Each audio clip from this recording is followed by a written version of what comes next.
Hey mamas, welcome to Modern Nurture, where mamas meet at the intersection of instincts and evidence. I'm your host, Jess, and today you're listening to one of the episodes in the Stay at Home Mom series. This is a series I recorded when I was about to become a stay at home mom after working in tech and engineering for 10 plus years. So I interviewed a bunch of moms who were in high demand careers and made the choice to become stay at home moms. We talk about why they made the decision, what kind of hurdles they had to overcome to be able to leave work and stay at home, and how the transition went, because it can be rough for some or all, and how the transition went, and how things have gone since then, any regrets, what they loved about it, and we talk to mamas in all seasons of life. We have a grandmother, we have mamas who are still in the thick of it with toddlers, and everything in between. So I got a lot out of these. I really enjoyed the conversations. I hope you will too. And if you enjoyed this kind of, real talk kind of conversation with just chatting with moms, comment real talk below, comment real talk on Instagram, and I will do more series like this. Thanks for listening. Let's get into it. Jill, thank you so much for joining me. We're going to talk Yeah, today all things stay at home motherhood. So, could you first introduce yourself?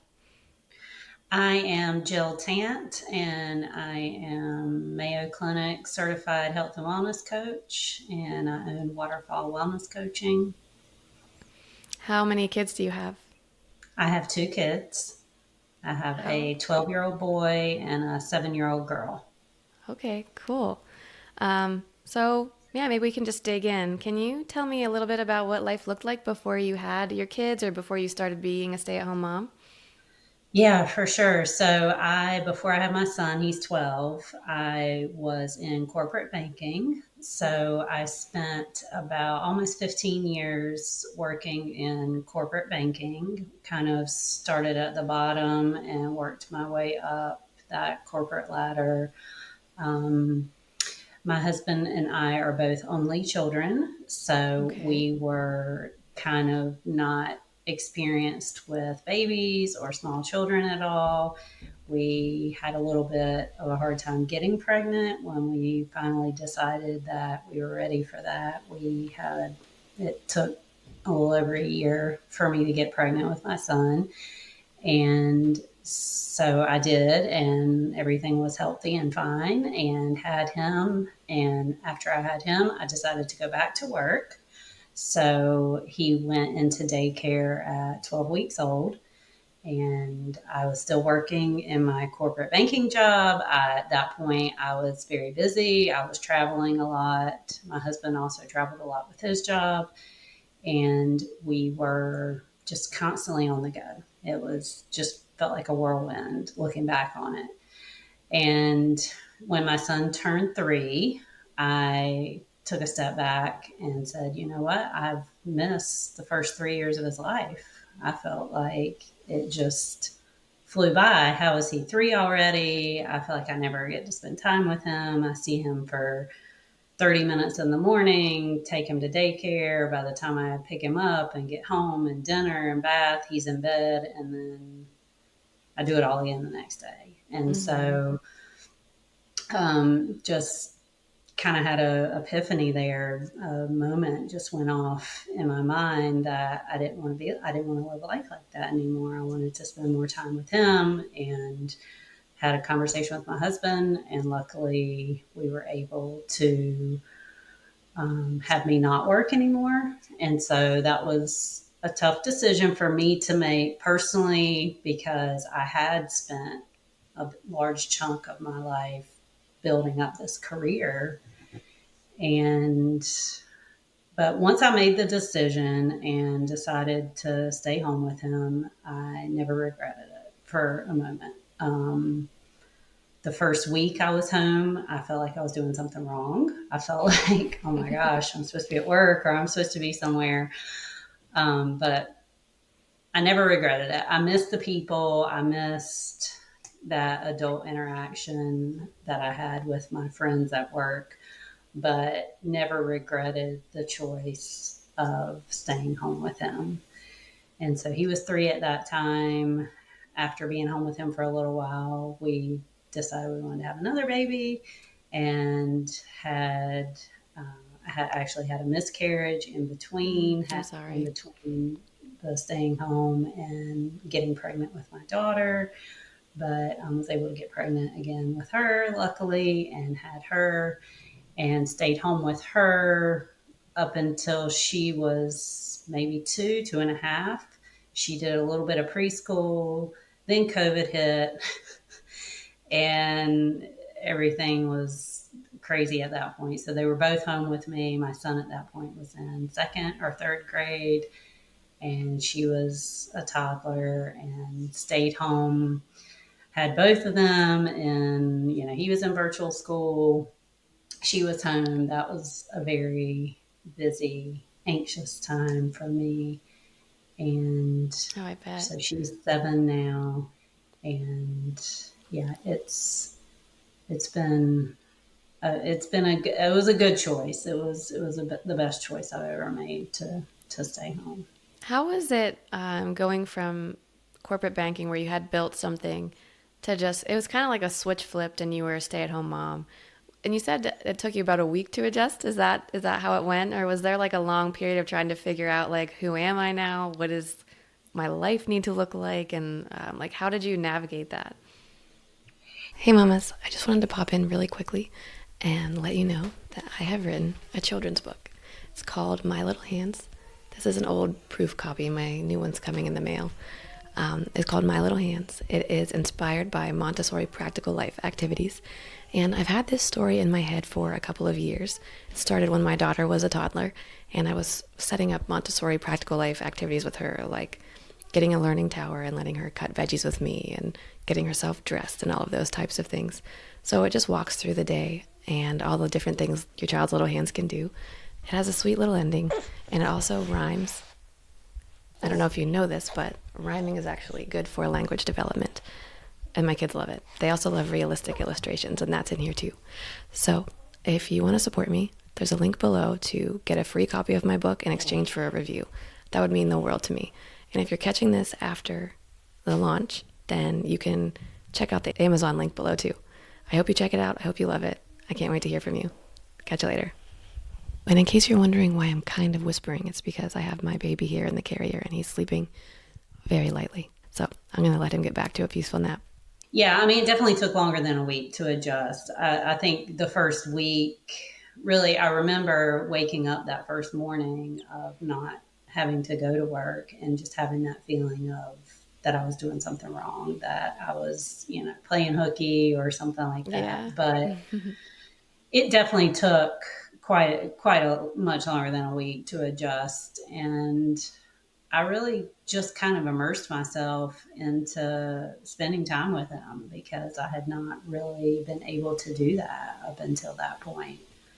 Did you feel And like you had to have like a really structured day, or were you kind of in like a detox period where you were just like trying to figure each other out and figure out, what to do with your time? I'm definitely a structured person, so I Mhm. love routine. I'm not one to just spontaneously do things. I like to have a routine. My son's the same way. He's Mhm. one of these kids that wakes up, and even now at 12, he asks every morning, "What are we going to do today? Like, Mhm. what's on our agenda for today?" So I felt like I did have to plan stuff for us to do, go to the library or the park or play dates or activities at home. But I found I got a lot of joy out of finding those things to do and finding Did things. you have a network already? Because like I know for me, having worked just it's like my stay-at-home mom life is way removed from my work life. And so like those people, it's not like we all had kids and we still hang out or something like that. It's like I'm kind of in a new world now. So was that kind of your experience? Did you have people to go have play dates with, or did you have to go out and try to find things to do? Yeah, I mean, definitely some of the people I worked with, I'm still friends with today. Mm-hmm. But they were not in the same stage of life as me with my kids. Maybe most of them had kids, but not the same age. And it was also hard because I left. I made that decision to leave, and they were still there. And while I would still go have lunch with them or go visit, it was just different. It wasn't the same dynamic as when I Right. was working with them. So we really, I mean, he had friends from his school that he would meet up with and play with, but it really was kind of trying to form a whole new routine and a whole new set of friends. Yeah. Did you, so you kind of based it off of his school, maybe at the beginning? I'm just, I think a lot of Yeah. moms are like, I don't even know where to start because, how do you meet people these days? You're not living in, communities like we did, what, 100 years ago, whatever. It is hard. It's hard. And I mean, it's still hard for me today to make friends with other moms. My son, he's 12, he's in travel baseball. So you get to become friends with those moms just by being around them so much. But it is hard, especially when the kids are younger. It's hard to make, and if they're not in school, it's definitely much harder to make friends with other moms. Yeah. So, did you figure out a rhythm pretty fast of how to structure your, daily routine and rhythms of the day and all of those things?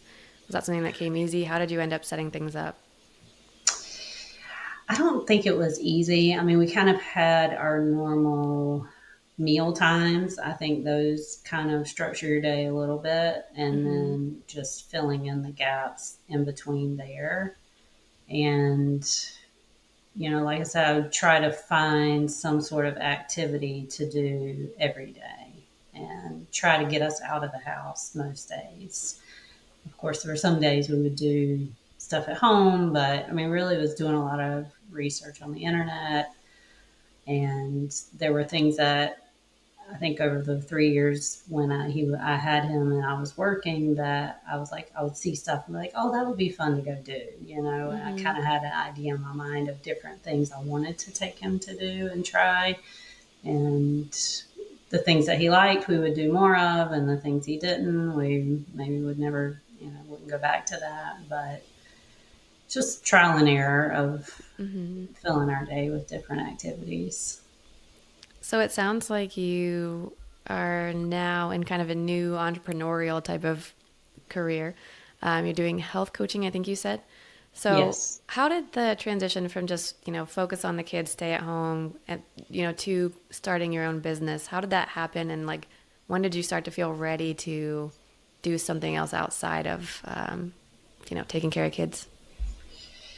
Yeah, that happened. So, like I said, during COVID, my son was virtual school for his entire third grade year. And then when he went into fourth grade, my daughter was going into pre-kindergarten, which we have here in Florida. I don't know. I know not every state has that, but it's a state program that they do the year before they go into kindergarten. So they were both going into that. I was fresh coming off having them both home for a very long time with trying to get him to do school. It was stressful. Yeah. That year was very stressful. And they went back to school, and I felt, gosh, I have all this free time. I have all this time now. Well, during the hours they were at school, I was ready to do something else for myself. I was not ready to go back into any kind of corporate setting. I still wanted to have that flexibility of being able to volunteer at the school and help out, and days they're out of school, being home with them and picking them up, and have that flexibility.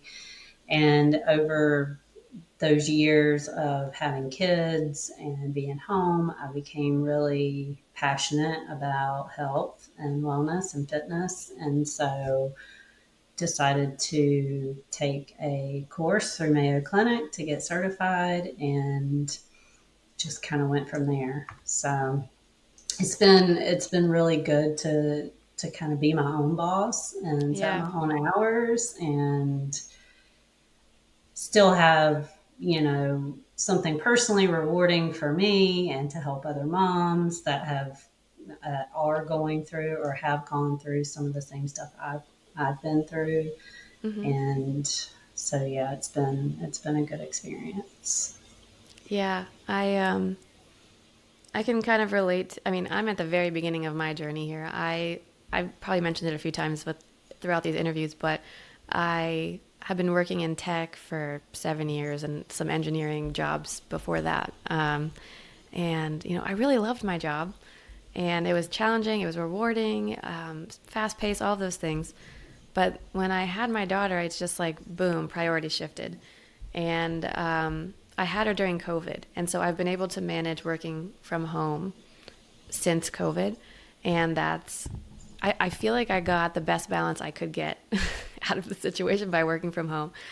And I worked from the East Coast on West Coast hours, and so I got to have some like morning time, and I feel like we just kind of like shifted our day, so I felt like I got to spend a decent amount of time with her. But even still, I felt like I just needed to focus on her, and as she's getting a little bit bigger, thinking about homeschooling and things like that.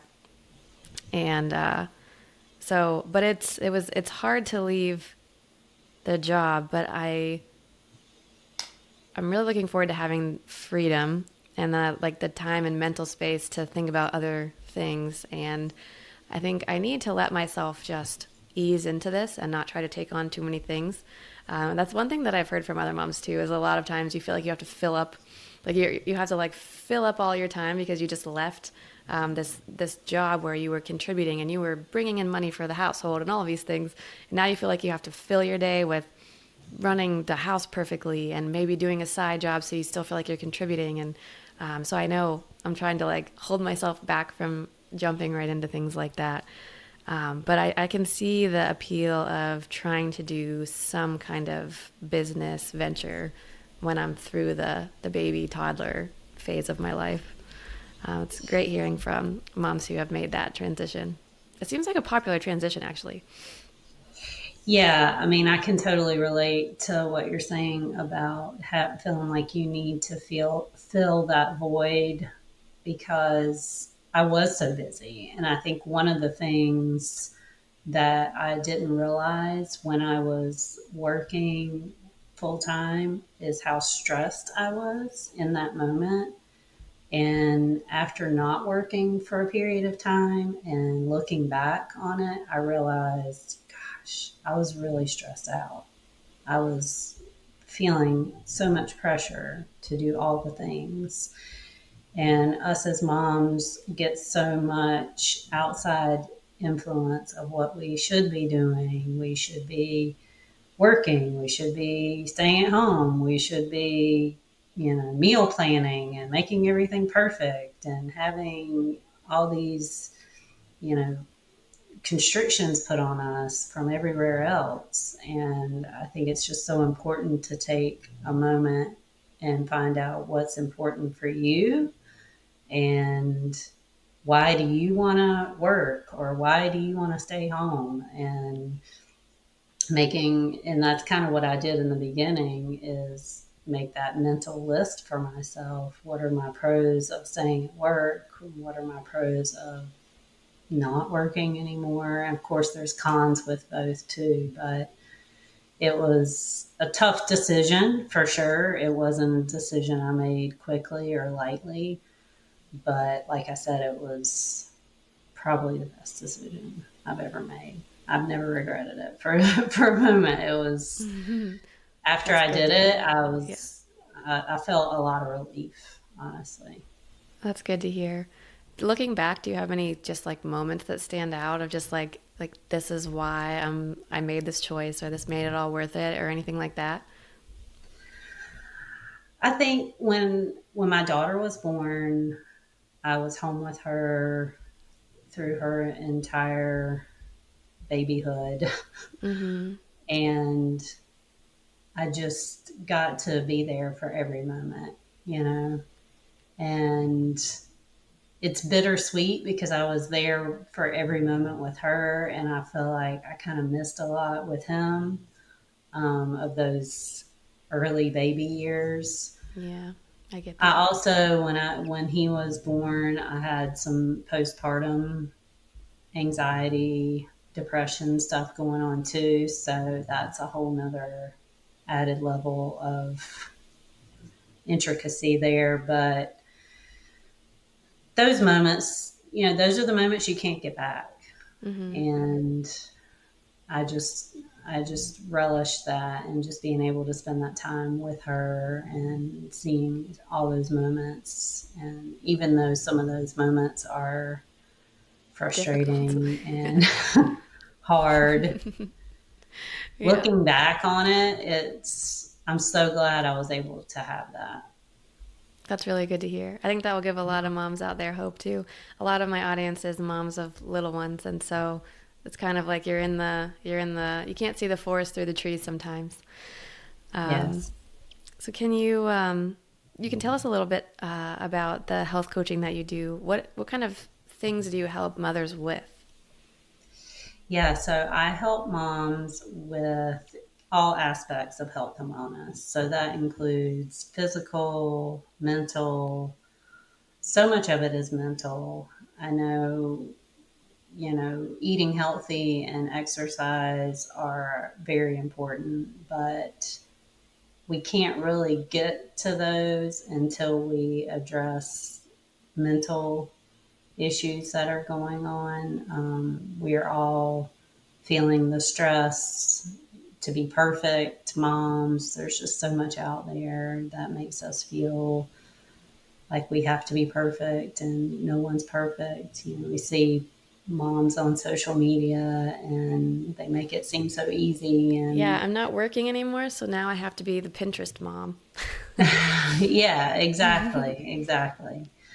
So, I think it really does start with the mental, and with, like I was saying, trying or finding your why. Why is it important for you? Digging deep within, finding your character strengths, your values, all of those, your internal motivation to help you reach those goals that you have. And a lot of moms I work with want help with routine. And so trying to fit all the things into their day that they want to fit in. And with the coaching, it's all very client driven. And so the client sets the tone for what they want to work on, what goals they have. And I am there to help them along the way and be an accountability partner. And so it's really good to have someone to talk to outside, especially for your audience of young moms, because it can be very isolating at times if you don't have a lot of friends or family close by. Yeah, for sure. That sounds like a great option. So where can moms find you if they want help? I have a website, waterfallcoach.com, and they can find me there. It will link them. I also have a Facebook group where another thing I really feel passionate about with moms is creating a community where we can support each other. So my Facebook group is for that. And also we do monthly challenges with prizes it's all free to join. And I love just encouraging and motivating moms to focus on themselves, just spend a few minutes a day doing something for you, because we're all day doing stuff for others. So Yeah, that's what awesome. it's all about. Well, thank you. Thank you for your time. Thank you for sharing your story. I can't wait to Yes. share it with everyone.